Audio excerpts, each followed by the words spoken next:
On vous a sûrement parlé des fractions à l'école. Mais il y a 5 choses essentielles que les profs ne vous disent pas. Et pourtant, sans ça, impossible de vraiment comprendre ce qu'on fait quand on additionne, multiplie ou simplifie une fraction. Ces 5 choses qu'on ne vous dit pas, c'est ce que je vais te présenter dans cette vidéo. Pour ne pas manquer une miette de ces 5 choses-là, n'hésite pas à rester tout au long de la vidéo. Sur ce, c'est parti. La définition d'une fraction. Si tu ne le savais pas, une fraction, c'est tout simplement une portion de quelque chose qui est entier. Par exemple, prends cette part de pizza, ou même cette pizza en entier. Coupe-la en 4. Si je décide de prendre cette part de pizza, j'ai pris une fraction de la pizza. Et la fraction que j'ai pris dans la pizza, c'est 1 sur 4.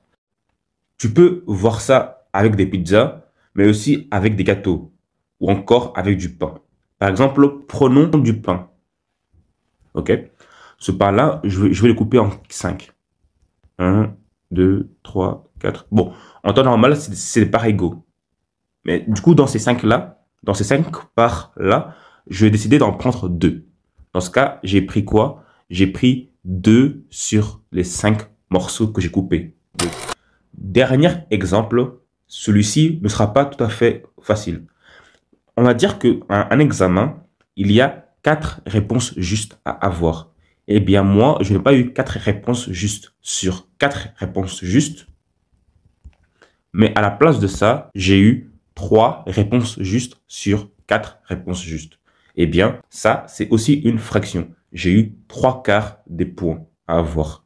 Au lieu d'avoir 4 sur 4, j'ai eu 3 sur 4.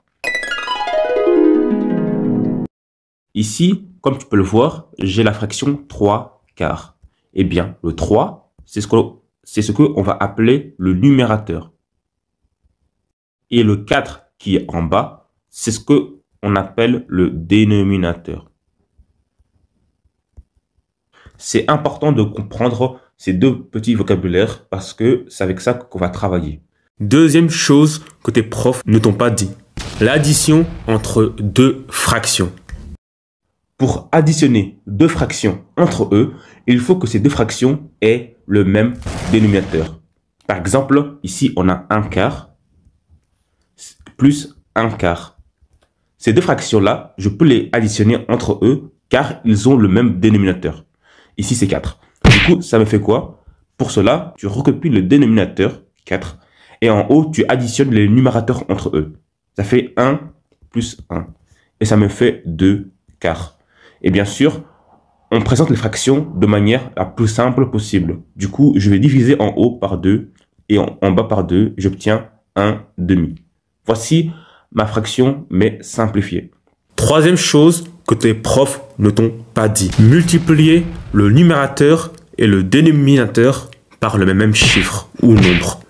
Si je prends une fraction, par exemple 3 sur 4, eh bien, je ne modifie pas la fraction si je multiplie le numérateur par 2 et le dénominateur par 2.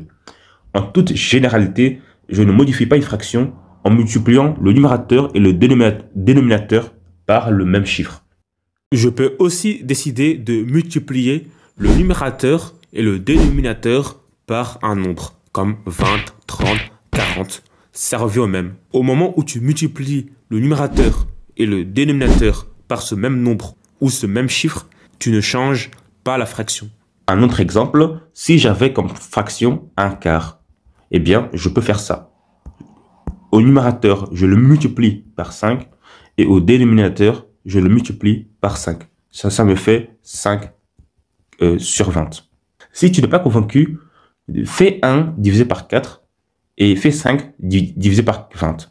Tu verras que sur ta calculatrice, tu auras la même chose. Quatrième chose que tes profs ne t'ont pas dit.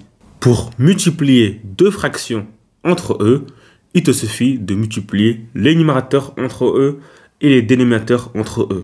Par exemple, si je veux faire 3 sur 4 fois 7 sur 5, eh bien, pour faire cela, je dois faire quoi? Les numérateurs entre eux, je les multiplie. J'aurai quoi? 3 fois 7. Et les dénominateurs entre eux, j'aurai en dessous 4 fois 5. Et tout ça, ça me fait quoi? En haut, j'ai quoi? 3 fois 7, ça me fait 21. Et 4 fois 5, ça me fait 20. Tadam! Allez, je suis sympa. Fais-moi celui-là en commentaire. 3 quarts fois 6 sur 2. Cinquième chose que tes profs ne t'ont pas dit. Une fraction revient à faire une division et inversement. En fait, quand tu prends 3 sur 4, tu fais en réalité 3 divisé par 4. Ou encore, quand tu fais 4 demi, tu fais 4 divisé par 2. Et pour finir, si tu veux faire par exemple 37 divisé par 56, eh bien, tu peux l'écrire comme ça. Au numérateur, tu mettras 37, le dividende. Et au dénominateur, tu mettras le diviseur qui est 56. Et ainsi, tu as une fraction. La vidéo touche enfin à sa fin. Si elle t'a plu, comme d'habitude, n'hésite pas à lâcher ton pouce bleu, à t'abonner si ce n'est pas encore fait, à bien activer la petite cloche pour ne pas rater mes futures vidéos. Et je serais curieux de savoir en commentaire si tu connaissais les 5 choses que j'ai abordées dans la vidéo. Et moi, je te laisse avec cette playlist dans laquelle tu vas t'entraîner à additionner 2 fractions entre eux.